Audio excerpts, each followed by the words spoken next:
Now, have you ever watched a Michael Bay movie and felt kind of lost as to how the scene is flowing? Where you think, wow, each one of these shots looks dynamic and exciting and there's explosions and whatever, but it doesn't seem like there's any kind of coherent flow from shot to shot. Now, I'm not here to rag on Michael Bay. There is plenty on the internet already doing that. But I am here to talk about visual continuity. Now, when I say continuity, I'm not talking about making sure there's not a half-eaten hamburger in one shot and a 3/4 eaten hamburger in another shot, though that type of continuity is also very important. What I'm talking about is the agreed upon rules that filmmakers use to make sure the viewer stays grounded in the time and place of the scene. One of the biggest of those rules is the 180-degree rule. This states that there's an invisible line between your subject and whatever your subject is interacting with that should never be crossed by your camera between shots. The easiest way to demonstrate this is through a simple conversation between two people. Tell me which of these two edits of the same scene seems to be more visually coherent.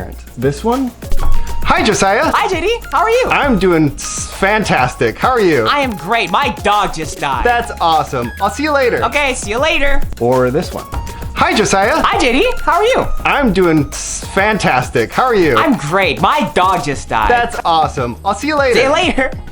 Even though our actors are doing the exact same thing, standing in the same exact positions for both edits, one of them seems a lot more coherent than the other. In the second one, it doesn't even look like we're actually looking at each other while we're talking, even though we are. But the only difference is where the camera is placed. In a conversation, the line of action is drawn through the two people in the conversation because they're interacting with each other. The first edit made more sense because the camera never crossed that line. Now, the 180-degree rule applies to much more than conversations. For example, if somebody is throwing a football, the line is going to be drawn through that person and the spot where they are throwing the football to. Another particularly important application of this rule is whenever somebody is walking or driving or otherwise traveling from one spot to another. The line of action is drawn through where the person is and where they are going to, which practically ends up meaning that unless your character turns around at some point, they are always going to be traveling from the left side of the screen to the right side of the screen, or from the right to the left. Although a lot of times people will purposefully break this rule in order to make it feel like their subject is lost or going back and forth or have no direction. But let's say you really need to move your camera to the other side of the line of action. For example, let's say you have something in the background of both sides of the line that you need to show, or maybe you just feel like your scene is boring and you need more camera angles. There are a couple ways to cross the 180-degree line without breaking the 180-degree rule. Remember that the rule said never to cross the line between shots. If you cross the 180-degree line within a shot, your viewer sees it happening and therefore they don't feel lost when it does. Another way to do it is to change where the line is. For example, take this scene that I filmed a really long time ago, so don't judge me for the quality. In this case, the 180-degree line starts going through my sister and me sitting on the bench, and the camera is behind the bench. But when I hand her this watch, she holds the watch in front of her, which then moves the line going through her and the watch, which allows us to move the camera in front of the bench. Now, when she goes back to talking to me, the line moves back to where it was, but now the camera is on the other side. There are a lot more applications to this rule, and it can get kind of confusing when you start adding more actions or people into a scene, which is why it is so important to plan your camera angles for your scene before you shoot. And while it may get confusing now, the more you practice it, the more natural it becomes.